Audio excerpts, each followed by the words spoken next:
Everyone next theorem करते हैं Riemann Stieltjes integral दी आर्टिकल नंबर 20 आ let F belongs to R alpha means F कोई साढ़े कोल फंक्शन है जो कि राइमन स्टाइल्स आ over A to B interval A तो बी इंटरवल तक दैन असी प्रूफ करना कि M alpha B minus alpha of A less than equal to A to B integral F D alpha less than equal to capital M into alpha A minus alpha B. So बच्चे इत्थे पहला statement दे विच correction कर लो, इत्थे capital M की थां ते small M आएगा कि असी ने दी जिहड़ी लोअर बाउंड आ नाल alpha B minus alpha A less than prove कराना this one where M and capital M are the bounds of F on A to B, जिथे साडे कोल स्मॉल एम ते कैपिटल एम की ने बाउंड्स ने फंक्शन दियां ऑन ए टू बी।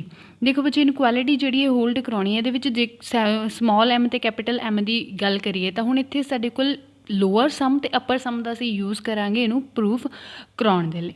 ਸਭ ਤੋਂ ਪਹਿਲਾਂ ਕੀ ਹੈ ਬੱਚੇ, ਕਹਿੰਦੇ ਅਸੀਂ ਨੇ ਕੀ ਕਰਨੀ ਆ ਸਟਾਰਟ ਕੀਤਾ ਆਪਣੀ ਜਿਹੜੀ ਪ੍ਰੂਫ ਆ ਕਿਸੇ ਇੱਕ ਪਾਰਟੀਸ਼ਨ ਤੋਂ, ਕਿਉਂਕਿ ਜਦੋਂ ਵੀ ਅਸੀਂ ਕਿਸੇ ਇੰਟਰਵਲ ਦੇ ਵਿੱਚ ਕਿਸੇ ਫੰਕਸ਼ਨ ਦੀ ਗੱਲ ਕਰ ਰਹੇ ਹਾਂ ਕਹਿੰਦਾ ਉਹ ਏ ਟੂ ਬੀ ਦੇ ਵਿੱਚ ਕਿਸੇ ਇੰਟਰਵਲ ਦੇ ਵਿੱਚ ਕੀ ਆ ਉਹ ਰਾਈਮਨ ਸਟਾਈਲ ਜਿਸ ਤਾਂ ਇਸ ਦਾ ਮਤਲਬ ਕੋਈ ਪਾਰਟੀਸ਼ਨ ਐਗਜ਼ਿਸਟ ਕਰਦੀ ਹੋਊਗੀ, ਉਹਦੀ ਪਾਰਟੀਸ਼ਨ ਕੀਤੀ, ਫਿਰ ਉਹਨਾਂ ਉਸ ਪਾਰਟੀਸ਼ਨ ਦੇ ਲਈ ਐਲ ਪੀ ਐਫ ਕੱਢਿਆ, ਯੂ ਪੀ ਐਫ ਕੱਢਿਆ, ਫਿਰ ਐਲ ਪੀ ਐਫ ਤੇ ਯੂ ਪੀ ਐਫ ਦੇ ਵਿੱਚੋਂ ਲੋਅਰ ਤੇ ਅਪਰ ਇੰਟੈਗਰਲ ਕੱਢਿਆ। ਜੇ ਦੋਹਾਂ ਦੀ ਵੈਲਿਊ ਸੇਮ ਆਉਂਦੀ ਹੈ ਤਾਂ ਫੰਕਸ਼ਨ ਨੂੰ ਅਸੀਂ ਕੀ ਬੋਲਾਂਗੇ, ਰਾਈਮਨ ਇੰਟੈਗਰੇਬਲ। ਸੋ ਸਾਨੂੰ ਪਹਿਲੀ ਕੀ ਚਾਹੀਦੀ ਹੈ, ਇਸ ਇੰਟਰਵਲ ਦੀ ਪਾਰਟੀਸ਼ਨ ਚਾਹੀਦੀ ਹੈ ਜਿੱਥੇ ਅਸੀਂ ਐਲ ਪੀ ਐਫ ਜਾਂ ਯੂ ਪੀ ਐਫ ਫਾਈਂਡ ਕਰਾਂਗੇ। ਹੁਣ ਅਸੀਂ ਕਿਹਾ ਕਹਿੰਦੇ ਪੀ ਕੋਈ ਪਾਰਟੀਸ਼ਨ ਲਈ ਇਸ ਤਰ੍ਹਾਂ ਪਾਰਟੀਸ਼ਨ ਲਈ ਕਿ ਏ ਆ ਸਾਡੇ ਕੋਲ x0 ਫਿਰ x1 up to so on ਕਰਦੇ ਗਏ SN ਇਕੁਅਲ ਟੂ B, ਇਹ ਸਾਡੇ ਕੋਲ ਹੋ ਗਈ ਪਾਰਟੀਸ਼ਨ। ਜਦੋਂ ਬੱਚੇ ਅਸੀਂ ਪਾਰਟੀਸ਼ਨ ਕੀਤੀ ਆ, ਦੇਖੋ ਪਾਰਟੀਸ਼ਨ ਤੋਂ ਬਾਅਦ ਅਸੀਂ ਇੱਕ ਸਮॉल m ਕੈਪੀਟਲ M I ਤੇ ਕੈਪੀਟਲ MI ਇਹਨਾਂ ਦੀ ਵੈਲਿਊਜ਼ ਕੱਢਣੀਆਂ ਨੇ। ਦੇਖੋ ਸਮॉल ਦਾ ਮਤਲਬ ਕੀ ਹੋਏਗਾ, ਜੋ ਵੀ ਆ ਇੰਟਰਵਲ ਦੇ ਵਿੱਚ ਜਿਹੜਾ ਵੀ ਇੰਟਰਵਲ ਅਸੀਂ ਲਿਆ A to B ਇੰਟਰਵਲ, ਇਹਦੇ ਵਿੱਚ ਫੰਕਸ਼ਨ ਦੀ ਸਭ ਤੋਂ ਛੋਟੀ ਵੈਲਿਊ ਨੂੰ ਅਸੀਂ ਕਿਹਦੇ ਨਾਲ ਲਿਖਾਂਗੇ, ਸਮॉल m ਦੇ ਨਾਲ। ਕੈਪੀਟਲ M ਜਿਹੜੀ ਵੀ ਇਸ ਇੰਟਰਵਲ ਦੇ ਵਿੱਚ ਫੁੱਲ ਇੰਟਰਵਲ ਦੇ ਵਿੱਚ ਬੱਚੇ ਇਹਦੀ ਸੁਪਰੀਮਮ ਵੈਲਿਊ ਹੋਏਗੀ, ਫੰਕਸ਼ਨ ਜਿੱਥੇ ਸਾਨੂੰ ਸੁਪਰੀਮਮ ਵੈਲਿਊ ਦੇਗਾ ਉਹਨੂੰ ਅਸੀਂ ਕੀ ਲਿਖਾਂਗੇ, ਕੈਪੀਟਲ M। ਅਤੇ ਉਸ ਤੋਂ ਬਾਅਦ ਜਿਹੜੇ ਇਹਦੇ ਸਬ ਇੰਟਰਵਲਸ ਬਣਾਏ ਨੇ x0 ਤੋਂ x1 x1 ਤੋਂ x2 x3 ਤੋਂ 3 ਅਪ ਟੂ ਸੋ ਔਨ, ਕਹਿੰਦੇ ਜਿਹੜੇ ਇਸ ਸਬ ਇੰਟਰਵਲ ਦੇ ਵਿੱਚ ਬੱਚੇ ਇਨਫੀਮਮ ਅਤੇ ਸੁਪਰੀਮਮ ਹੋਣਗੀਆਂ ਅਸੀਂ ਉਹਨਾਂ ਨੂੰ ਸਮॉल mi ਕੈਪੀਟਲ MI ਦੇ ਨਾਲ ਸ਼ੋ ਕਰਾਂਗੇ। ਫੋਰ ਐਗਜ਼ਾਮਪਲ ਬੱਚੇ ਮੰਨ ਲਓ ਮੈਂ ਤੁਹਾਨੂੰ ਐਗਜ਼ਾਮਪਲ ਦੇ ਥਰੂ ਜੇ ਦੱਸਣਾ ਹੋਵੇ ਤਾਂ ਕਿਵੇਂ ਕਹਿ ਸਕਦੇ ਹਾਂ, ਕਹਿੰਦੇ ਕੋਈ ਫੰਕਸ਼ਨ ਆ ਉਹਦੀ ਡਿਫਾਈਨਮੈਂਟ ਕੀ ਹੈ ਬੱਚੇ, ਸਾਡੇ ਕੋਲ ਆਨਸਰ ਜਦੋਂ ਅਸੀਂ ਐਕਸ ਪਾਉਂਦੇ ਹਾਂ ਤਾਂ ਐਕਸ ਸਕੇਅਰ ਆਉਂਦਾ, ਕਿਸੇ ਇੰਟਰਵਲ 0 ਤੋਂ 1 ਦੀ ਗੱਲ ਕਰ ਰਹੇ ਹਾਂ, ਕਿਸੇ 0 ਤੋਂ 1। ਕਹਿੰਦੇ ਹੁਣ ਦੇਖੋ ਇਹਦੀ ਲੋਅਰ ਬਾਊਂਡ ਕੀ ਹੈ ਬੱਚੇ, ਸਾਡੇ ਕੋਲ ਫੰਕਸ਼ਨ ਇਨਕਰੀਜ਼ਿੰਗ ਆ, ਇਸਦਾ ਮਤਲਬ ਜਿਹੜੀ ਇਹਦੀ ਲੋਅਰ ਬਾਊਂਡ ਹੋਊਗੀ ਇੱਥੇ ਸਾਨੂੰ ਲੋਅਰ ਇਹਦਾ ਇਨਫੀਮਮ ਆਨਸਰ ਮਿਲੂਗਾ। ਜਦੋਂ ਅਸੀਂ ਐਕਸ ਨੂੰ 0 ਪੁੱਟ ਕੀਤਾ ਆਨਸਰ ਕਿੰਨਾ ਆ ਗਿਆ, 0। ਜਦੋਂ ਅਸੀਂ 1 ਪੁੱਟ ਕੀਤਾ ਆਨਸਰ ਕੀ ਆ ਗਿਆ, 1 ਦੀ ਸਕੇਅਰ 1। ਸੋ ਸਾਡੇ ਕੋਲ 0 ਕੀ ਹੋਗੀ ਇਸ ਫੰਕਸ਼ਨ ਦੀ ਇਨਫੀਮਮ, ਅਤੇ ਇਹ ਜਿਹੜੇ 1 ਹੋ ਗਿਆ ਇਹ ਫੰਕਸ਼ਨ ਦੀ ਕੀ ਹੋਗੀ, ਸੁਪਰੀਮਮ। ਇਹਨੂੰ ਬੋਲਾਂਗੇ ਅਸੀਂ ਬੱਚੇ ਸਮॉल m ਤੇ ਇਹਨੂੰ ਬੋਲਾਂਗੇ ਅਸੀਂ ਕੈਪੀਟਲ M। ਹੁਣ ਮੰਨ ਲਓ ਇਸੇ ਇੰਟਰਵਲ ਦੀ ਇੱਕ ਪਾਰਟੀਸ਼ਨ ਕਰ ਲੈਂਦੇ 0 ਤੋਂ 1 ਦੀ ਪਾਰਟੀਸ਼ਨ 0 0.25 0.5 ਤੇ ਅਪ ਟੂ ਸੋ ਔਨ 1 ਤੱਕ। ਦੇਖੋ ਜਿਹੜਾ ਪਹਿਲਾ ਸਬ ਇੰਟਰਵਲ ਬਣਾਉਂਦੇ 0 ਤੋਂ ਲੈ ਕੇ 2.5 ਇਹਦੇ ਵਿੱਚ ਇਨਫੀਮਮ ਕੀ ਹੁੰਦੀ 0, ਬਟ ਸੁਪਰੀਮਮ ਕੀ ਹੁੰਦੀ ਕੈਪੀਟਲ M ਕੀ ਹੁੰਦੀ ਸਾਡੇ ਕੋਲ 0.25। ਫਿਰ ਅਗਲਾ ਇੰਟਰਵਲ ਬਣਾਉਂਦੇ ਆ ਹੁਣ ਸਾਡੇ ਕੋਲ ਸਮॉल m ਦਾ ਕੰਮ ਕਰੇਗੀ ਤੇ ਆ ਕੈਪੀਟਲ ਦਾ। ਹੁਣ ਦੇਖੋ ਜਿਵੇਂ ਜਿਵੇਂ ਇੰਟਰਵਲ ਬਣਾਏ ਨੇ ਉਹਦੇ ਅਕੋਰਡਿੰਗ ਸਾਡੇ ਕੋਲ ਸੁਪਰੀਮਮ ਤੇ ਇਨਫੀਮਮ ਵੀ ਚੇਂਜ ਹੁੰਦੀਆਂ ਜਾ ਰਹੀਆਂ ਨੇ। ਤਾਂ ਬੱਚੇ ਇਹਨੂੰ ਅਸੀਂ ਕੀ ਕਿਹਾ, ਜਿਹੜੇ ਸਮॉल ਆਪਣੇ ਕੋਲ ਇੰਟਰਵਲ ਦੇ ਵਿੱਚ ਆਈਆਂ ਨੇ ਇਹਨਾਂ ਨੂੰ ਅਸੀਂ ਸਮॉल mi ਤੇ ਕੈਪੀਟਲ MI ਦੇ ਨਾਲ ਰਿਪਰੈਜ਼ੈਂਟ ਕੀਤਾ। ਹੁਣ ਜਿਹੜੀ ਬੱਚੇ ਇਹੀ ਗੱਲ ਤੋਂ ਦੇਖੋ ਦੁਬਾਰਾ ਦੇਖਦੇ ਹਾਂ, ਦੇਖੋ ਜਿਹੜੀ 0 ਆ 0 ਆਪਣੀ ਬਾਕੀ ਸਾਰੀ ਵੈਲਿਊ ਤੋਂ ਕੀ ਆ, ਛੋਟੀ ਹੈ। ਜਿਵੇਂ ਹੁਣ ਅਗਲੀ ਵਾਰੀ ਜਦੋਂ ਤੁਸੀਂ M1 ਕੱਢਿਆ ਤਾਂ 0.25 ਆ ਗਿਆ, ਫਿਰ M2 ਕਰੋਗੇ 0.5 ਆ ਜਾਊਗਾ, ਉਹਦੀ ਸਕੇਅਰ ਕਰੋਗੇ ਤਾਂ 0.25 ਆ ਜਾਊਗਾ, ਜਾਂ ਫਿਰ 0.625 ਆ ਜਾਊਗਾ। ਅਗੇਨ ਦੇਖੋਗੇ ਸਾਡੇ ਕੋਲ ਕੀ ਆ, ਜਿਹੜੀਆਂ MI ਦੀਆਂ ਵੈਲਿਊਜ਼ ਨੇ ਬੱਚੇ ਉਹ ਸਾਰੀਆਂ 0 ਤੋਂ ਕੀ ਆ ਰਹੀਆਂ ਨੇ, ਵੱਡੀਆਂ। 0 ਮਤਲਬ ਕਿ ਜਿਹੜੀ ਸਭ ਤੋਂ ਸਮॉल m ਸੀ ਉਹ ਤੋਂ ਵੱਡੀਆਂ ਆ ਰਹੀਆਂ ਨੇ, ਬਟ ਜਿਹੜੀ ਕੈਪੀਟਲ M ਆ ਬੱਚੇ ਉਹ 1 ਆ, ਉਹ ਜਿਹੜੀਆਂ ਬਾਕੀ ਇੰਟਰਵਲ ਦੀਆਂ ਸੁਪਰੀਮਮਸ ਆਉਣਗੀਆਂ ਤਾਂ ਇਹ 1 ਤੋਂ ਛੋਟੀਆਂ ਰਹਿਣਗੀਆਂ। ਤਾਂ ਅਸੀਂ ਸਾਰੇ ਕਾਸੇ ਤੋਂ ਇੱਕ ਇਨਕੁਐਲਿਟੀ ਬਣਾ ਸਕਦੇ ਹਾਂ ਕਿ ਸਾਡੇ ਕੋਲ ਕੀ ਰਿਜ਼ਲਟ ਬਣੇਗਾ, ਜਿਹੜੀ ਫੰਕਸ਼ਨ ਦੀ ਵੈਲਿਊ ਆ, ਦੇਖੋ ਜਿਹੜੀ ਅਸੀਂ ਇੰਟਰਵਲ 'ਤੇ ਬਣਾਇਆ ਉਹਦੇ ਵਿੱਚ ਜਿਹੜੀ ਸਮॉल m ਅਸੀਂ ਕੱਢੀ ਹੈ ਵਿੱਚ ਇਨਫੀਮਮ ਉਹ ਕਿਤੋਂ ਲੈਸ ਹੋਏਗੀ, M ਸਮੋਲ ਐਮ ਆਈਜ਼ ਤੋਂ, ਮਤਲਬ ਕਿ ਇੰਟਰਵਲ ਸਬ ਇੰਟਰਵਲ ਦੇ ਵਿੱਚ ਜਿਹੜੀਆਂ ਐਮ ਆਈਜ਼ ਕੱਢੀਆਂ ਨੇ ਉਹ ਕਿਤੋਂ ਲੈਸ ਹੋਣਗੀਆਂ, ਕੈਪੀਟਲ ਐਮ ਆਈਜ਼ ਤੋਂ ਲੈਸ ਹੋਣਗੀਆਂ। ਅਤੇ ਕੈਪੀਟਲ ਐਮ ਆਈ ਕਿਤੋਂ ਲੈਸ ਹੋਏਗੀ, ਸਾਡੇ ਕੋਲ ਐਮ ਤੋਂ। ਬੱਚੇ ਇਨਕੁਐਲਿਟੀ ਵੀ ਹੋ ਸਕਦੀ ਹੈ, ਕਿਉਂਕਿ ਕਈ ਵਾਰੀ ਸਾਡੇ ਕੋਲ ਜਦੋਂ ਇੰਟਰਵਲ ਅਸੀਂ ਬਣਾਇਆ ਮੰਨ ਲਓ 0.75 ਤੋਂ 1 ਤੱਕ, ਤਾਂ ਉਹਦੀ ਸੁਪਰੀਮਮ ਵੀ 1 ਹੋਊਗੀ ਅਤੇ ਸਾਡੇ ਕੋਲ ਫੰਕਸ਼ਨ ਦੀ ਸੁਪਰੀਮਮ, ਤਾਂ ਉੱਥੇ ਇਨਕੁਐਲਿਟੀ ਹੋਲਡ ਕਰ ਜਾਏਗੀ, ਤਾਂ ਕਰਕੇ ਇਕੁਐਲਿਟੀ ਦਾ ਵੀ ਸਾਈਨ ਆਇਆ। ਹੁਣ ਜਿਹੜੀ ਆ ਇਨਕੁਐਲਿਟੀ ਸਾਡੇ ਕੋਲ ਬਣ ਗਈ ਬੱਚੇ, ਕਹਿੰਦੇ ਇਹਦੇ ਦੋਨੋਂ ਸਾਰਿਆਂ ਨੂੰ ਸਮਿਸ਼ਨ ਦੇ ਨਾਲ ਮਲਟੀਪਲਾਈ ਕਰਾ ਦਿਓ, summation 1 vary 1 to n m into ਅਤੇ ਡੈਲ ਐਲਫਾ ਆਈ, ਸਾਰਿਆਂ ਦੇ ਨਾਲ ਬੱਚੇ ਇਹੀ ਚੀਜ਼ ਲੈ ਲਓ, ਸਮਿਸ਼ਨ 1 to n, ਇਹ ਕੀ ਬਣ ਜਾਏਗਾ, less than summation 1 to n M I into del of alpha I, ਅਤੇ ਇਹ ਬਣ ਜਾਏਗਾ ਬੱਚੇ ਸਮਿਸ਼ਨ 1 vary 1 to n capital M I into del of I, and less than summation 1 vary n cap M and del of I. ਹੁਣ again ਬੱਚੇ ਅਸੀਂ ਇਹਨਾਂ ਨੂੰ ਧਿਆਨ ਨਾਲ ਦੇਖਿਆ ਤਾਂ ਜਿਹੜੀਆਂ ਸੈਂਟਰ ਵਾਲੀਆਂ ਦੋ ਵੈਲਿਊਜ਼ ਨੇ, ਸਮਿਸ਼ਨ ਆਈ ਵੇਰੀ 1 ਤੋਂ n small M I into Dell I, capital M I into Dell ਆਈ, ਇਹ ਬੱਚੇ ਕਿਹਦੀ ਡੈਫੀਨੇਸ਼ਨ ਨੂੰ ਰਿਪਰੈਜ਼ੈਂਟ ਕਰ ਰਹੀਆਂ ਨੇ, ਇੱਕ ਐਲ ਪੀ ਐਫ ਐਲਫਾ ਦੀ ਵੈਲਿਊ ਆ ਅਤੇ ਦੂਸਰੀ ਸਾਡੇ ਕੋਲ ਕੀ ਆ, ਯੂ ਪੀ ਐਫ ਐਲਫਾ ਦੀ ਵੈਲਿਊ ਆ। ਕਿਉਂਕਿ ਐਲ ਪੀ ਐਫ ਕੀ ਸੀਗਾ ਸਾਡੇ ਕੋਲ, ਸਾਰੀਆਂ ਲੋਅਰ ਬਾਊਂਡ ਦਾ ਜਾਂ ਸਾਰੀਆਂ ਇਨਫੀਮਮ ਵੈਲਿਊਜ਼ ਦਾ ਸਮ, ਅਤੇ ਜਿਹੜਾ ਯੂ ਪੀ ਐਫ ਸੀਗਾ ਉਹ ਕੀ ਸੀਗਾ, ਸਾਰੀਆਂ ਸੁਪਰੀਮਮ ਵੈਲਿਊਜ਼ ਦਾ ਸਮ। ਤਾਂ ਇਹਨੂੰ ਅਸੀਂ ਅਗਲੇ ਨੈਕਸਟ ਸਟੈਪ ਦੇ ਵਿੱਚ ਰਿਪਲੇਸ ਕਰ ਸਕਦੇ ਹਾਂ ਕਿਹਦੇ ਨਾਲ, L P F and you P F ਦੇ ਨਾਲ।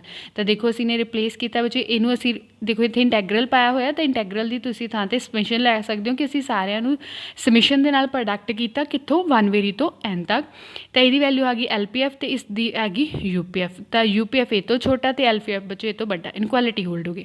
ਉਸ ਤੋਂ ਬਾਅਦ ਦੇਖੋ ਜਿਹੜਾ ਸਾਡੇ ਕੋਲ ਐਮ ਆ ਅਤੇ ਕੈਪੀਟਲ ਐਮ ਆ ਬੱਚੇ, ਇੱਥੇ ਆਈ ਦੀ ਵੇਰੀਏਸ਼ਨ ਨਹੀਂ ਹੋ ਰਹੀ, ਇਹ ਤਾਂ ਸਿੰਪਲ ਕੌਨਸਟੈਂਟ ਆ, ਬਾਹਰ ਆ ਜਾਣਗੇ। ਸਮਿਸ਼ਨ ਕਿਤੇ ਰਹਿ ਜਾਊਗਾ, ਸਿਰਫ ਜਿਹਦੇ ਵਿੱਚ ਆਈ ਦੀ ਵੇਰੀਏਸ਼ਨ ਹੋ ਰਹੀ ਹੈ, ਕਿਉਂਕਿ ਸਮਿਸ਼ਨ ਦੇ ਵਿੱਚ ਆਈ ਦੀ ਵੇਰੀਏਸ਼ਨ ਹੋ ਰਹੀ ਆ। ਹੁਣ ਇਹਦੀ ਆ ਗਈ ਡੈਲ ਬੱਚੇ, ਡੈਲ ਆਫ ਐਲਫਾ ਆਈ, ਦੇਖੋ ਇਹਨੂੰ ਇੱਕੋ ਵਾਰੀ ਖੋਲ ਕੇ ਦੇਖ ਲੈਂਦੇ ਹਾਂ, ਆਈ ਦੀ ਵੈਲਿਊ ਕਿੱਥੋਂ ਭਰ ਰਿਹਾ, 1 ਤੋਂ ਲੈ ਕੇ n ਤੱਕ। ਮੰਨ ਲਓ 1 ਤੋਂ n ਅਸੀਂ ਪਹਿਲਾਂ ਭਰਿਆ ਐਲਫਾ 1 ਮਾਈਨਸ ਬੱਚੇ ਐਲਫਾ 0, ਕਿਉਂਕਿ ਇਹੀ ਆਏਗਾ। ਦੇਖੋ ਸਾਡੇ ਕੋਲ ਜਿਹੜੀ ਆਈ ਆ alpha of I del of alpha I ਹੁੰਦਾ, ਇਹਦਾ ਮਤਲਬ ਕਿ forward difference alpha I minus alpha I minus 1, ਪਹਿਲਾਂ ਆਈ ਨੂੰ 1 ਭਰੋਗੇ ਬੱਚੇ, ਐਲਫਾ 1 ਮਾਈਨਸ ਐਲਫਾ 0 ਇਹ ਬਣ ਜਾਏਗਾ। ਫਿਰ ਪਲੱਸ ਦਾ ਸਿੰਬਲ, ਕਿਉਂਕਿ ਸਮਿਸ਼ਨ ਖੋਲ ਰਹੇ ਹਾਂ, ਐਲਫਾ 2 ਮਾਈਨਸ ਐਲਫਾ 1, ਇਸੇ ਤਰ੍ਹਾਂ ਕਰਦੇ ਕਰਦੇ ਕਿੱਥੇ ਤੱਕ ਜਾਣਾ, ਅਸੀਂ n ਤੱਕ ਜਾਣਾ। ਸੋ ਇੱਥੇ ਹੋਏਗਾ n, ਇੱਥੇ ਹੋਏਗਾ ਐਲਫਾ n ਮਾਈਨਸ 1।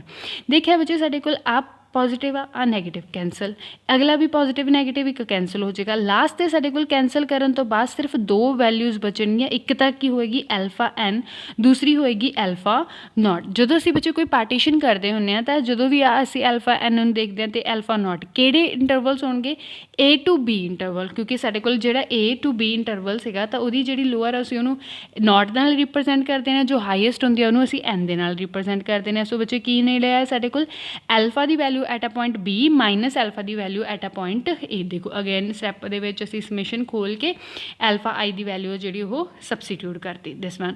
ਸਿਮਿਲਰ ਬੱਚੇ ਇੱਧਰਲੀ ਸਾਈਡ 'ਤੇ ਵੀ ਉਹੀ ਵੈਲਿਊ ਸਬਸਟੀਟਿਊਟ ਕੀਤੀ, ਸਮਿਸ਼ਨ ਤੋਂ ਬਾਅਦ ਕਟਿੰਗ ਕਰਨ ਤੋਂ ਬਾਅਦ ਸਾਡੇ ਕੋਲ ਇਹੀ ਦੋ ਟਰਮਸ ਬਚਣਗੀਆਂ। ਤਾਂ ਇੱਕ ਇਨਕੁਐਲਿਟੀ ਬਣ ਗਈ, ਇਹਨੂੰ ਅਸੀਂ ਨੇ ਫਸਟ ਮਾਰਕ ਕਰ ਲਿਆ। ਦੇਖੋ ਮੇਨ ਮੋਟਿਵ ਤਾਂ ਸਾਡਾ ਇਸ ਇਨਕੁਐਲਿਟੀ ਤੱਕ ਪਹੁੰਚਣ ਦਾ। ਹੁਣ ਇਹਦੇ ਵਿੱਚ ਦੇਖੋਗੇ ਤਾਂ ਇਹਦੀ ਲੈਫਟ ਹੈਂਡ ਸਾਈਡ ਅਤੇ ਵਿੱਚ ਇਹਦੀ ਰਾਈਟ ਹੈਂਡ ਸਾਈਡ ਬਣ ਗਈ, ਬਸ ਹੁਣ ਸੈਂਟਰ 'ਚ ਇੰਟੈਗਰਲ ਲੈ ਕੇ ਆਉਣਾ ਬਾਕੀ ਆ। ਹੁਣ ਫੰਕਸ਼ਨ ਸਾਨੂੰ ਕੀ ਦੇ ਰੱਖਿਆ ਬੱਚੇ, ਕਹਿੰਦਾ ਐਫ ਸਾਡੇ ਕੋਲ ਰਾਈਮਨ ਇੰਟੈਗਰੇਬਲ ਫੰਕਸ਼ਨ ਆ। ਜੇਕਰ ਰਾਈਮਨ ਇੰਟੈਗਰੇਬਲ ਫੰਕਸ਼ਨ ਆ ਤਾਂ ਸਾਨੂੰ ਬੱਚੇ ਇਹ ਕਹਿ ਸਕਦੇ ਹਾਂ ਕਿ ਜਿਹੜੀ ਐਲ ਪੀ ਐਫ ਹੁੰਦੀ ਆ, ਐਲ ਪੀ ਐਫ ਐਲਫਾ, ਇਹ ਹਮੇਸ਼ਾ ਹੀ ਕੀ ਤੋਂ ਹੁੰਦੀ ਆ, ਲੋਅਰ ਇੰਟੈਗਰਲ ਤੋਂ ਛੋਟੀ ਹੁੰਦੀ ਆ। ਅਤੇ ਬੱਚੇ ਜਿਹੜਾ ਲੋਅਰ ਇੰਟੈਗਰਲ ਆ ਅੱਗੇ ਉਹ ਅਪਰ ਇੰਟੈਗਰਲ ਤੋਂ ਛੋਟਾ ਹੁੰਦਾ, ਅਤੇ ਅਪਰ ਇੰਟੈਗਰਲ ਸਾਡੇ ਕੋਲ ਯੂ ਪੀ ਐਫ ਐਲਫਾ ਤੋਂ ਕੀ ਹੋਏਗਾ, ਛੋਟਾ ਹੋਏਗਾ। ਬਟ ਇੱਥੇ ਤਾਂ ਬੱਚੇ ਸਾਡੇ ਕੋਲ ਕੀ ਕਹਿ ਰਿਹਾ, ਕਹਿੰਦੇ ਫੰਕਸ਼ਨ ਕੀ ਹੈ, ਰਾਈਮਨ ਇੰਟੈਗਰੇਬਲ। ਤਾਂ ਜਿਹੜੀ ਇਹਦੀ ਲੋਅਰ ਅਤੇ ਅਪਰ ਇੰਟੈਗਰਲ ਆ ਦੋਹਾਂ ਦੀ ਵੈਲਿਊ ਕੀ ਹੋਊਗੀ, ਸੇਮ ਹੋਊਗੀ। ਤਾਂ ਬੱਚੇ ਅਸੀਂ ਇਹਨੂੰ ਰਿਪਲੇਸ ਕਰਕੇ ਇਨਕੁਐਲਿਟੀ ਬਣਾ ਸਕਦੇ ਹਾਂ ਕਿ L P F 1 L P Alpha L P F Alpha ਅਤੇ ਯੂ ਪੀ ਐਫ ਐਲਫਾ, ਜਿਹੜੀ ਇਹ ਸੈਂਟਰ ਦੇ ਵਿੱਚ ਆ ਦੋ ਟਰਮ ਸੀ ਇਹਨਾਂ ਨੂੰ ਰਿਪਲੇਸ ਕਰ ਦਿਓ ਐਫ ਐਲਫਾ, ਕਹਿੰਦੇ ਲੈਸ ਹੋਏਗਾ F A to B integral F of D alpha which is less than U P F alpha. ਦੇਖੋ ਫਿਰ ਆ ਜਿਹੜੀ ਵੈਲਿਊ ਅਸੀਂ ਨੇ ਇਨਕੁਐਲਿਟੀ ਕੱਢੀ ਹੈ, ਇਹਨੂੰ ਇੱਥੇ ਲਿਆ ਕੇ ਸੈਂਟਰ 'ਚ L P F Alpha A ਤੋਂ ਛੋਟਾ ਅਤੇ ਇਹ ਅੱਗੋਂ ਯੂ ਪੀ ਐਫ ਤੋਂ ਛੋਟਾ, ਇਸ ਦਾ ਮਤਲਬ ਇਹਦੇ ਵਿੱਚ ਇਨਕੁਐਲਿਟੀ 'ਚ ਕਿਤੇ ਫਿੱਟ ਹੋ ਜਾਏਗਾ A to B F of D Alpha. ਤਾਂ ਬੱਚੇ ਅਸੀਂ ਦੇਖਿਆ ਕਹਿੰਦੇ ਸਾਡੇ ਕੋਲ ਫਸਟ ਟੂ ਲਾਸਟ ਤੱਕ ਜਦੋਂ ਪਹੁੰਚੇ ਤਾਂ ਸਾਡੇ ਕੋਲ ਕੀ ਬਣ ਗਿਆ, ਵੇਟ ਹਾਂਜੀ ਸਾਡੇ ਕੋਲ ਕੀ ਹੋ ਗਿਆ ਬੱਚੇ, ਕਹਿੰਦਾ A M alpha of B minus alpha A. ਜਿਹੜਾ ਯੂ ਪੀ ਐਫ ਅਤੇ ਐਲ ਪੀ ਐਫ ਤਾਂ ਨਹੀਂ ਚਾਹੀਦਾ ਸੀ ਬੱਚੇ, ਸਾਨੂੰ ਸਿਰਫ ਉਹਦੇ ਇੰਟੈਗਰਲ ਦੀ ਵੈਲਿਊ ਚਾਹੀਦੀ ਸੀ। ਇਸ ਦਾ ਮਤਲਬ ਉਹਦੇ ਲਈ ਵੀ ਇਕੁਐਲਿਟੀ ਹੋਲਡ ਕਰਦੀ ਹੋਏਗੀ, ਅਸੀਂ ਸਿਰਫ ਸੈਂਟਰ ਵਾਲੀ ਵੈਲਿਊ ਚੱਕ ਲਈ, ਸਾਡੇ ਕੋਲ ਰਿਜ਼ਲਟ ਕੀ ਹੋ ਗਿਆ, ਪ੍ਰੂਫ ਹੋ ਗਿਆ। ਅੱਗੇ ਬੱਚੇ ਨੈਕਸਟ ਹੈਗਾ article 21 it if f(x) is a continuous, then there exists a number c between a to b such that a to b f d alpha f c, ਬੱਚੇ ਇੱਥੇ ਵੀ ਸਟੇਟਮੈਂਟ ਦੇ ਵਿੱਚ ਕਰ ਲਿਓ, f of c and Alpha b minus Alpha of a ਦੇ equal ਹੋਏਗਾ। ਬੱਚੇ ਇੱਥੇ ਹੀ ਦੁਬਾਰਾ ਧਿਆਨ ਨਾਲ ਦੇਖਦੇ ਹਾਂ, ਕਹਿੰਦੇ ਜੇਕਰ ਸਾਡੇ ਕੋਲ ਆ ਫੰਕਸ਼ਨ ਇਸ ਤਰ੍ਹਾਂ ਹੋਲਡ ਕਰਦਾ ਸਮੋਲ m ਅਤੇ ਡੈਲ m ਦੇ ਵਿੱਚ ਜਾਂ ਇੱਥੋਂ ਇਹਦੇ ਵਿੱਚ ਅਪਲਾਈ ਕਰ ਰਿਹਾ, ਤਾਂ ਅਸੀਂ ਇਹਦੇ ਵਿੱਚ ਕੀ ਕਹਿ ਸਕਦੇ ਹਾਂ ਬੱਚੇ, ਕਹਿੰਦਾ ਜੇਕਰ m ਅਤੇ m ਸਮੋਲ m ਅਤੇ ਕੈਪੀਟਲ m ਦੇ ਵਿੱਚ ਕੋਈ ਮਿਊ ਆ ਜਿਹੜਾ ਉਹ ਕੀ ਕਰਦਾ ਹੋਏਗਾ, ਐਗਜਿਸਟ ਕਰਦਾ ਹੋਏਗਾ, ਕੋਈ ਇਹੋ ਜਿਹਾ ਨੰਬਰ ਐਗਜਿਸਟ ਕਰਦਾ, ਤਾਂ ਇਹ ਇਨਕੁਐਲਿਟੀ ਨੂੰ ਅਸੀਂ ਇਸ ਤਰ੍ਹਾਂ ਲਿਖ ਸਕਦੇ ਹਾਂ a to b f of d alpha is equal to mu f of b alpha of b minus Alpha of a, ਕਿਉਂਕਿ ਬੱਚੇ ਮਿਡ ਦੇ ਵਿੱਚ ਵੈਲਿਊ ਆ, ਮਿਡ ਦੇ ਵਿੱਚ ਆ ਤਾਂ ਦੇਖੋਗੇ ਇੱਕ ਲੈਸ ਆ ਇੱਕ ਉਹ ਤੋਂ ਮੋਡ ਆ, ਤਾਂ ਆਪਾਂ ਮੋਡ ਦੀ ਫਾਰਮ ਦੇ ਵਿੱਚ ਵੀ ਉਹਨੂੰ ਲਿਖ ਸਕਦੇ, ਉਹਨੂੰ ਮਿਊ ਨਾਲ ਰਿਪਰੈਜ਼ੈਂਟ ਕੀਤਾ। ਅਗੇਨ ਬੱਚੇ ਕਹਿੰਦਾ ਜੇ ਇਹੀ ਮਿਊ ਨੂੰ ਅਸੀਂ ਕੀ ਦੇ ਦਈਏ, ਐਫ ਆਫ ਸੀ ਦੇ ਦਈਏ, ਤਾਂ ਉਹਦੇ ਲਈ ਵੀ ਰਿਜ਼ਲਟ ਹੋ, ਕਹਿੰਦਾ ਜੇ ਸਮੋਲ m ਤੋਂ ਕੈਪੀਟਲ m ਦੇ ਵਿੱਚ ਕੋਈ ਐਫ ਸੀ ਕੋਈ ਇਹੋ ਜਿਹਾ ਪੁਆਇੰਟ ਐਗਜਿਸਟ ਕਰਦਾ ਜਿੱਥੇ ਐਫ ਸੀ ਸਾਨੂੰ ਕੋਈ ਵੈਲਿਊ ਮਿਲਦੀ ਆ, ਤਾਂ ਅਸੀਂ ਕੀ ਕਹਾਂਗੇ, ਉਹਦੇ ਲਈ ਵੀ ਇਹ ਥਿਓਰਮ ਕੀ ਕਰਦੀ ਹੋਊਗੀ, ਹੋਲਡ ਕਰਦੀ ਹੋਊਗੀ। ਸੋ ਬੱਚੇ ਪ੍ਰੂਫ ਅਸੀਂ ਕੁਝ ਨਹੀਂ ਕਰਵਾਉਣਾ, ਸਿਰਫ ਇਹ ਲਿਖ ਦੇਣਾ ਕਿ ਬਾਏ ਆਰਟੀਕਲ ਨੰਬਰ 20 ਅਸੀਂ ਸਾਡੇ ਕੋਲ ਆ ਰਿਜ਼ਲਟ ਸੀਗਾ, ਉਸ ਤੋਂ ਬਾਅਦ ਅਸੀਂ ਲਿਖਾਂਗੇ ਕਹਿੰਦੇ ਸਮੋਲ m ਅਤੇ ਕੈਪੀਟਲ m ਦੇ ਵਿੱਚ ਕੋਈ ਇੱਕ ਮਿਊ ਐਗਜਿਸਟ ਕਰਦਾ ਹੋਏਗਾ ਤਾਂ ਉਹਦੇ ਲਈ ਇਨਕੁਐਲਿਟੀ ਹੋਲਡ ਹੋਏਗੀ। ਜੇਕਰ ਇਸ ਮਿਊ ਦੀ ਵੈਲਿਊ ਅਸੀਂ f ਆਫ c ਲੈ ਲਈਏ ਤਾਂ ਸਾਡੇ ਕੋਲ 21th ਆਰਟੀਕਲ ਵੀ ਹੋ ਜਾਏਗਾ ਪ੍ਰੂਫ। ਨੈਕਸਟ ਹੈ ਬੱਚੇ 22, if f belongs to r of alpha on a to b and mod of f x less than k on a to b, then prove करना है कि whole mod of a to b f d alpha is less than k alpha b minus alpha of a। Inequality hold ਕਰਾਉਣੀ ਹੈ ਬੱਚੇ ਜੇਕਰ function ਸਾਡੇ ਕੋਲ ਰਾਈਮਨ ਇੰਟੈਗਰੇਬਲ ਆ। ਦੇਖੋ ਅਸੀਂ ਜੋ ਚੀਜ਼ ਦਿੱਤੀ ਹੋਈ ਹੈ ਉਹਦਾ ਯੂਜ਼ ਕਰਕੇ ਹੀ ਪ੍ਰੂਫ ਕਰਨਾ ਸਟਾਰਟ ਕਰਾਂਗੇ, ਪ੍ਰੂਫ ਸਾਡਾ ਸਟਾਰਟ ਕਰਾਂਗੇ। ਹੁਣ ਉਹਨੇ ਸਿਰਫ ਇੱਕ ਚੀਜ਼ ਦੇ ਰੱਖੀ ਹੈ ਸਾਨੂੰ, ਦੋ ਚੀਜ਼ਾਂ। ਸਭ ਤੋਂ ਪਹਿਲਾਂ ਤਾਂ ਫੰਕਸ਼ਨ ਰਾਈਮਨ ਸਟਾਈਲਜਸ ਆ, ਸੈਕਿੰਡ ਕੀ ਕਹਿ ਰਿਹਾ, ਕਹਿੰਦੇ F X is less than equal to K ਆ, ਮੋਡ ਉਹ ਵੀ ਜਦੋਂ ਬੱਚੇ ਜਿਵੇਂ ਅਸੀਂ ਕਹੀਏ ਕਹਿੰਦੇ ਐਕਸ ਦਾ ਮੋਡ 1 ਤੋਂ ਲੈਸ ਆ, 1 ਤੋਂ ਲੈਸ, ਤਾਂ ਤੁਸੀਂ ਲਿਖ ਸਕਦੇ ਹਾਂ ਕਿ ਐਕਸ ਦੀ ਵੈਲਿਊ -1 ਤੋਂ ਲੈ ਕੇ 1 ਦੇ ਵਿੱਚ ਵੇਰੀ ਕਰਦੀ ਆ। ਇਸੇ ਤਰ੍ਹਾਂ ਬੱਚੇ ਇੱਥੇ ਕੀ ਆ, ਐਫ ਐਕਸ ਦਾ ਮੋਡ ਕੀ ਆ, ਲੈਸ ਦੈਨ ਇਕੁਅਲ ਟੂ ਕੇ ਆ, ਤਾਂ ਅਸੀਂ ਕੀ ਕਹਿ ਸਕਦੇ ਹਾਂ ਕਿ ਐਫ ਐਕਸ ਦੀ ਵੈਲਿਊ -k ਤੋਂ ਕੇ ਦੇ ਵਿੱਚ ਕੀ ਕਰ ਰਹੀ ਆ, ਲਾਈ ਕਰ ਰਹੀ ਹੈ। ਇਸ ਦਾ ਮਤਲਬ ਅਸੀਂ ਬੱਚੇ ਨੂੰ ਓਪਨ ਕਰਕੇ ਲਿਖ ਸਕਦੇ ਹਾਂ, ਕਹਿੰਦਾ ਐਫ ਐਕਸ ਕੇ ਇਜ਼, ਜੇਕਰ mod less than equal to K ਆ ਤਾਂ ਅਸੀਂ ਕਹਾਂਗੇ ਕਿ ਐਫ ਐਕਸ ਦੀ ਵੈਲਿਊ -k ਤੋਂ ਕੇ ਦੇ ਵਿੱਚ ਲਾਈ ਕਰਦੀ ਹੈ, ਕਿਉਂਕਿ ਅਸੀਂ ਉਹਦਾ ਮੋਡ ਕੀ ਕਰਤਾ, ਓਪਨ ਕਰਤਾ। ਹੁਣ ਅਗੇਨ ਬੱਚੇ ਜਿਹੜੀ ਅਸੀਂ ਪਿੱਛੇ ਇਨਕੁਐਲਿਟੀ ਲਿਖੀ ਸੀ ਉਹਨੂੰ ਅਸੀਂ ਫੇਰ ਯੂਜ਼ ਕਰਾਂਗੇ। ਕਹਿੰਦੇ ਐਕਸ ਕੋਈ ਵੀ ਵੈਲਿਊ ਆ ਬੱਚੇ ਇਨ ਦਾ ਇੰਟਰਵਲ a to b, ਦੇਖੋ ਜਿਹੜਾ -k ਲਿਆ, ਹੁਣ ਜਿਹੜੀ ਵੀ ਸਾਡੇ ਕੋਲ ਇਨਕੁਐਲਿਟੀ ਸਮੋਲ m ਕਿਸੇ ਵੀ ਇੰਟਰਵਲ 'ਤੇ ਬੱਚੇ ਦੀ ਇਨਫੀਮਮ ਵੈਲਿਊ ਕੀ ਤੋਂ ਛੋਟੀ ਹੋਏਗੀ, ਐਮ ਆਈਜ਼ ਤੋਂ ਛੋਟੀ ਹੋਏਗੀ, ਅਤੇ ਇਹ ਐਮ ਆਈਜ਼ ਕੀ ਤੋਂ ਛੋਟੀਆਂ ਹੋਣਗੀਆਂ, ਕੈਪੀਟਲ ਐਮ ਆਈਜ਼ ਤੋਂ ਛੋਟੀਆਂ ਹੋਣਗੀਆਂ, ਅਤੇ ਕੈਪੀਟਲ ਐਮ ਆਈ ਕੀ ਤੋਂ ਛੋਟਾ ਹੋਏਗਾ, ਐਮ ਤੋਂ ਛੋਟਾ ਹੋਏਗਾ। ਜੋ ਅਸੀਂ ਪਿਛਲੀ ਥਿਓਰਮ ਦੇ ਵਿੱਚ ਕੰਡੀਸ਼ਨ ਬਣਾਈ ਸੀਗੀ ਉਹੀ ਅਸੀਂ ਇੱਥੇ ਦੁਬਾਰਾ ਲਿਖੀ। ਕਹਿੰਦੇ ਬੱਚੇ ਜਿਹੜੀ ਇਹ ਐਫ ਐਕਸ ਆ ਇਹ ਅਸੀਂ ਇਸ ਤਰ੍ਹਾਂ ਚੂਜ਼ ਕੀਤੀ ਆ ਕਿ ਜਿਹੜੀਆਂ ਆਪਣੇ ਕੋਲ ਐਮ ਆ ਉਹਦੀ ਵੈਲਿਊ ਤਾਂ ਐਮ ਆਈ ਤੋਂ ਲੈਸ ਆ, ਅਤੇ ਇਸ M eyes the value F of X ਤੋਂ ਲੈਸ ਆ। ਮਤਲਬ ਕਿਸੇ ਫੰਕਸ਼ਨ ਦੇ ਵਿੱਚ ਕੋਈ ਇਹੋ ਜਿਹਾ ਪੁਆਇੰਟ ਪੁੱਟ ਕਰਨਾ ਜਿਹ ਤੋਂ ਇਹ ਸਾਰੀਆਂ ਐਮ ਆਈਜ਼ ਕੀ ਹੋਣਗੀਆਂ, ਛੋਟੀਆਂ ਹੋਣਗੀਆਂ, ਅਤੇ ਅੱਗੇ ਬੱਚੇ ਇਹ ਐਫ ਪੁਆਇੰਟ 'ਤੇ ਐਫ ਐਕਸ ਦੀ value M X capital Y ਤੋਂ ਕੀ ਹੋਏਗੀ, ਵੱਡੀ ਛੋਟੀ ਹੋਏਗੀ, ਅਤੇ ਇਹ ਉਹ ਕਿਤੋਂ ਛੋਟਾ ਹੋਏਗਾ, ਐਮ ਤੋਂ ਛੋਟਾ ਹੋਏਗਾ। ਇਨਕੁਐਲਿਟੀ ਬਣਾ ਲਈ, ਅਤੇ ਜਿਹੜਾ ਅੱਗੇ ਆ ਦਿੱਤਾ ਹੋਇਆ ਕਿ ਐਫ ਐਕਸ ਕੀ ਤੋਂ ਲੈਸ ਦੈਨ -k, ਇਹ ਵੀ ਇਹਦੇ ਵਿੱਚ ਐਡ ਕਰ ਲਿਆ ਕਿ ਇੱਧਰ ਸਾਡੇ ਕੋਲ -k ਆ ਅਤੇ ਇੱਧਰ ਸਾਡੇ ਕੋਲ ਕੀ ਆ, k ਆ। ਇਨਕੁਐਲਿਟੀ ਹੋ ਗਈ। ਹੁਣ ਬੱਚੇ ਸਾਨੂੰ ਕਿਹਦੀ ਲੋੜ ਆ ਅਸੀਂ ਉਹ ਪਿਕ ਕਰ ਲੈਂਦੇ ਹਾਂ। ਦੇਖੋ ਸਾਨੂੰ ਪਹੁੰਚਣਾ ਕਿੱਥੇ ਤੱਕ ਆ, A to B ਤੱਕ ਜਾਣਾ। ਇਸ ਦਾ ਮਤਲਬ ਸਾਨੂੰ ਕੀ ਚਾਹੀਦਾ, ਇਸ ਐਮ ਆਈਜ਼ ਅਤੇ ਕੈਪੀਟਲ ਐਮ ਆਈ ਦੇ ਨਾਲ ਉਹੀ ਸਮੀਸ਼ਨ ਫਾਰਮ ਬਣਾਵਾਂਗੇ 1 vary to n small M I into del of alpha I, ਕਿਉਂਕਿ ਜੇ ਸਾਡੇ ਕੋਲ ਇਨਫੀਮਮ ਫਾਰਮ 'ਚ ਬਣਿਆ ਤਾਂ ਹੀ ਅਸੀਂ ਇਹਨੂੰ ਕੀ ਪੁੱਟ ਕਰਾਂਗੇ, ਐਲ ਪੀ ਐਫ ਪੁੱਟ ਕਰਾਂਗੇ, ਅਤੇ ਇੱਧਰ ਅਸੀਂ ਯੂ ਪੀ ਐਫ ਪੁੱਟ ਕਰਾਂਗੇ। ਫਿਰ ਐਲ ਪੀ ਐਫ ਅਤੇ ਯੂ ਪੀ ਐਫ ਨੂੰ ਅਸੀਂ ਪ੍ਰੂਵ ਕਰਾਂਗੇ ਦੋਹਾਂ ਦੇ ਜਿਹੜੇ ਇੰਟੈਗਰਲ ਬਣਨਗੇ ਲੋਅਰ ਅਤੇ ਅਪਰ ਉਹ ਦੋਨੋਂ ਕੀ ਹੋਣਗੇ, ਸੇਮ ਹੋਣਗੇ। ਤਾਂ ਜਿਹੜੀ ਚੀਜ਼ ਸਾਨੂੰ ਰਿਕੁਆਇਰਡ ਸੀ ਬੱਚੇ ਅਸੀਂ ਨੇ ਸਿਰਫ ਉਹੀ ਪਿਕ ਕਰਨੇ। ਸਾਨੂੰ ਨਾ ਤਾਂ ਇਸ ਐਮ ਦੀ ਲੋੜ ਸੀਗੀ ਅਜੇ, ਨਾ ਹੀ ਸਾਨੂੰ ਇਸ ਐਫ ਐਕਸ ਦੀ ਲੋੜ ਆ, ਨਾ ਹੀ ਸਾਨੂੰ ਕੈਪੀਟਲ ਐਮ ਦੀ ਲੋੜ ਆ, ਕਿਉਂਕਿ ਸਾਨੂੰ ਤਾਂ ਸਿਰਫ ਉਹ ਟਰਮਸ ਚਾਹੀਦੇ ਨੇ ਜਿਹ 'ਚ ਆਈ ਦੀ ਵੇਰੀਏਸ਼ਨ ਹੁੰਦੀ ਹੋਵੇ ਅਤੇ ਅਸੀਂ ਸਮੀਸ਼ਨ ਤੋਂ ਐਲ ਪੀ ਐਫ ਅਤੇ ਯੂ ਪੀ ਐਫ ਬਣਾ ਲਈਏ। ਹੁਣ ਅਗੇਨ ਬੱਚੇ ਸੋ ਇਨਕੁਐਲਿਟੀ ਨੂੰ ਅਸੀਂ ਥੋੜ੍ਹਾ ਅਰੇਂਜ ਕਰਕੇ ਲਿਖਿਆ, ਕਹਿੰਦਾ ਜਿਹੜੀਆਂ ਵੈਲਿਊਜ਼ ਸਾਨੂੰ ਚਾਹੀਦੀਆਂ ਸੀ ਸਿਰਫ ਉਹਨਾਂ ਦੀ ਫਾਰਮੈਟ 'ਚ ਕਿ -k is less than small M I ਅਤੇ which is less than capital M I which is less than equal to k। ਹੁਣ taking the summation both side ਵਿੱਚ ਅਸੀਂ ਇੱਧਰ ਦੋਹਾਂ ਸਾਈਡ 'ਤੇ ਸਮੇਸ਼ਨ ਲਿਆ I ਵੇ 1 to n आई ਦੀ ਵੇਰੀਏਸ਼ਨ 1 ਤੋਂ n ਤੱਕ ਲੈ ਕੇ ਅਸੀਂ ਨੇ ਇਹਦੀ ਦੋ ਸਾਰਿਆਂ ਟਰਮਸ ਦੇ ਨਾਲ ਕੀ ਲੈ ਲਿਆ, ਸਮਿਸ਼ਨ ਲੈ ਲਿਆ। ਜਦੋਂ ਬੱਚੇ ਸਮਿਸ਼ਨ ਲਿਆ, ਸਮਿਸ਼ਨ ਲੈਣ ਤੋਂ ਬਾਅਦ ਅਗੇਨ ਦੇਖੋ ਜਿਹੜੀ ਇਹ ਸੈਂਟਰ ਦੇ ਵਿੱਚ ਵੈਲਿਊਜ਼ ਆਈਆਂ ਨੇ, ਆ ਕਿਹਦੀ ਵੈਲਿਊ ਆ LPF ਦੀ, ਅਤੇ ਆ ਕਿਹਦੀ ਵੈਲਿਊ ਹੈ UPF ਐਲਫਾ ਦੀ ਵੈਲਿਊ ਆ।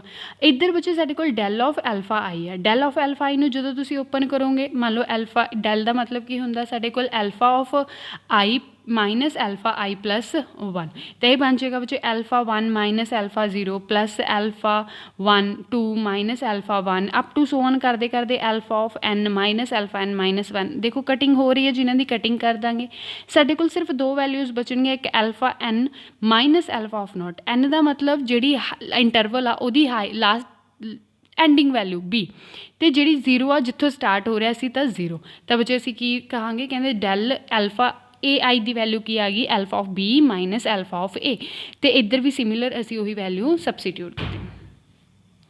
नैक्सट बच्चे साढ़े को देखो हुण ए इनकुआलिटी हो गई सिमिलर जिवें असीं पहलां कीता सी। हुण देखो UPF माइनस LPF, फिर अगेन उही आ गया, कहंदा LPF की वैल्यू जिहड़ा LPF हुंदा उहदी वैल्यू बच्चे लोअर इंटैगरल तो छोटी हुंदी आ A to B एफ तो, तो जिहड़ा लोअर इंटैगरल आ वो अपर इंटैगरल तो छोटा हुंदा, ते जिहड़ा अपर इंटैगरल आ UPF एल्फा तो छोटा हुंदा। ये इनकुआलिटी है साडे कोल। कहंदा बच्चे जिहड़ी इनकुआलिटी आ इहदे विच सानूं स्टेटमेंट च दे रखिआ कि फंक्शन राइमन इंटैग्रेबल आ। जे राइमन स्टाइलजस इंटैग्रेबल आ तो जिहड़ी इहदी लोअर ते अपर बाउंड होगी वो सेम होगी, तो असीं इह तो इनकुआलिटी बना लांगे LPF एल्फा की तो lace uh A to B F तो लैस आ ते अगों D alpha which is less than UPF alpha, क्योंकि बच्चे हुण इत्थे लोअर ते अपर सेम ही होणगे क्योंकि राइमन स्टाइलजस आ, ताइयों साडे कोल राइमन स्टाइलजस की कंडीशन फॉलो कर रहा। हुण देखो LPF ए तो छोटा तो ये अगों UPF तो छोटा, तो आ इनकुआलिटी जो साडे कोल बनी है इत्थे विच LPF ते UPF दे विच असीं फिट कर देंगे A to B F of D of alpha. Again साडे कोल जिहड़ी इनकुआलिटी बनेगी उहदे विच बच्चे सानूं UPF ते LPF की लोड़ नहीं हैगी क्योंकि असीं उहदा यूज़ नहीं करना। सिर्फ की बचेगा A to B F D alpha which is less than K alpha B minus alpha of A greater than minus K alpha. देखो बच्चे इधर माइनस की टर्म है, इधर पॉजिटिव टर्म आ, तो साडे कोल A आ। फिर अगेन कहंदा जेकर x की वैल्यू -1 तो 1 दे विच लाई करदी होवे तो असीं की लिख सकते हैं कि x का मॉड की तो लैस दैन इक्वल टू होएगा 1 तो A to B integral F D alpha का मॉड की तो लैस होएगा K alpha of B minus alpha of A तो लैस होएगा।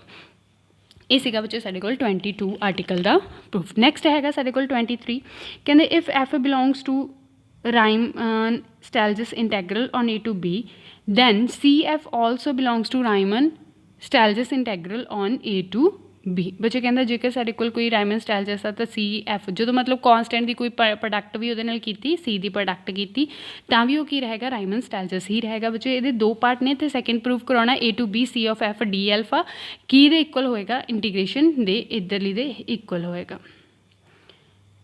ਇਹਦਾ प्रूफ रह गया। हाँ जी बच्चे कहते ਇਹਦੇ ਲਈ ਅਸੀਂ ਕੀ ਕਰਾਂਗੇ, ਹੁਣ ਇਹਦੇ ਵਿੱਚ ਸਾਨੂੰ C ਦੀ ਕੋਈ ਵੈਲਿਊ ਨਹੀਂ ਦੇ ਰੱਖੀ ਕਿ C ਸਾਡੇ ਕੋਲ ਪੋਜ਼ਿਟਿਵ ਆ ਕਿ ਨੈਗੇਟਿਵ ਆ ਜਾਂ ਫਿਰ 0 ਆ, ਕੀ ਵੈਲਿਊ ਆ। C ਸਿਰਫ ਉਹਨੇ ਇੰਨਾ ਕਹਿਤਾ ਕਿ ਸਾਡੇ ਕੋਲ ਕੋਈ ਕੌਨਸਟੈਂਟ ਟਾਈਪ ਆ ਐਲੀਮੈਂਟ ਅਸੀਂ ਨੇ ਲੈਣਾ, ਤਾਂ ਅਸੀਂ ਕੀ ਕਰਾਂਗੇ, ਕਹਿੰਦੇ ਜਿਹੜੀ ਇਹ ਵੈਲਿਊ ਆ ਉਹਨੂੰ ਅਸੀਂ 3 ਕੇਸ 'ਚ ਡਿਵਾਈਡ ਕਰਾਂਗੇ। ਕਹਿੰਦੇ ਜਾਂ ਤਾਂ ਇਹ C 0 ਹੋ ਸਕਦਾ, ਜਾਂ ਇਹ C ਦੀ ਵੈਲਿਊ ਗ੍ਰੇਟਰ ਦੈਨ 0 ਹੋ ਸਕਦੀ ਹੈ, ਜਾਂ ਫਿਰ C ਦੀ ਵੈਲਿਊ ਲੈਸ ਦੈਨ 0 ਹੋ ਸਕਦੀ ਹੈ। ਮਤਲਬ ਜਾਂ ਤਾਂ C ਨੈਗੇਟਿਵ ਹੋਏਗਾ, ਜਾਂ C ਪੋਜ਼ਿਟਿਵ ਹੋਏਗਾ, ਜਾਂ C ਦੀ ਵੈਲਿਊ ਕੀ ਹੋਏਗੀ 0 ਦੇ ਇਕੁਅਲ।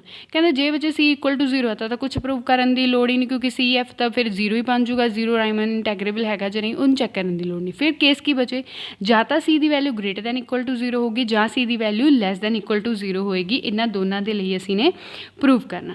ਕੀ ਕਰਾਂਗੇ ਬੱਚੇ, ਕਹਿੰਦੇ ਸਭ ਤੋਂ ਪਹਿਲਾਂ ਜਦੋਂ ਕੇਸ ਸਟੱਡੀ ਕਰਦੇ ਹਾਂ ਜਦੋਂ C ਦੀ ਵੈਲਿਊ ਸਾਡੇ ਕੋਲ ਕੀ ਆ ग्रेटर दैन इक्वल टू 0। बच्चे देखो ग्रेटर दैन जो असी कर लिया तो लैस दैन की फॉर्मेट च भी सिमिलर ही उमें ही कर देंगे। असी कहते असी मान लिया बच्चे फस्ट केस है, कहता C की value greater than equal to 0 uh.